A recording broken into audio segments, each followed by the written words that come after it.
আজ বানিয়ে ফেললাম ঢ্যাঁড়সের এই রান্নাটা। অনেকে আবদার করেছিল ঢ্যাঁড়সের একটা প্রিপারেশন দেখানোর জন্য। আমি এর নাম দিয়েছি ঢ্যাঁড়স সুন্দরী। প্রথমে একটা ফ্রাইং প্যানে কিছুটা জিরে শুকনো খোলায় ভেজে গ্রাইন্ডারে পেস্ট করে নিতে হবে। তারপর কড়াইতে সর্ষের তেল দিয়ে তার মধ্যে জিরে আর শুকনো লঙ্কা ফোড়ন দিয়ে এইভাবে আলুগুলোকে কেটে নুন হলুদ মাখিয়ে রাখা ভালো করে ভেজে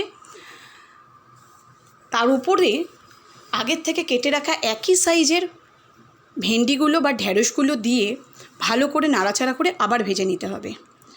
যখন আলু আর ঢ্যাঁড়স অর্ধেক ভাজা ভাজা হয়ে যাবে তার মধ্যে দিয়ে দেবো আমরা কিছুটা কাঁচা চেরা লঙ্কা আর কিছুটা ডুমো ডুমো করে রাখা পেঁয়াজ। ভালো করে ভাজা হয়ে গেলে ওপর থেকে দেব হলুদ আর নুন আর স্বাদ মতো চিনি।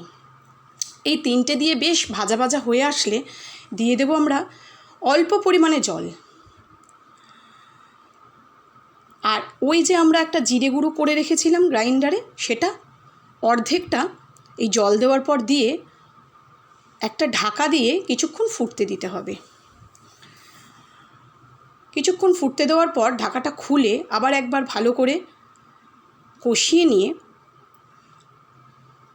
আলু আর ভিন্ডিগুলো যখন সিদ্ধ হয়ে আসবে তখন আমরা ওই বাদবাকি যে জিরে গুঁড়োটা আছে সেটা ওপর থেকে দিয়ে দেবো।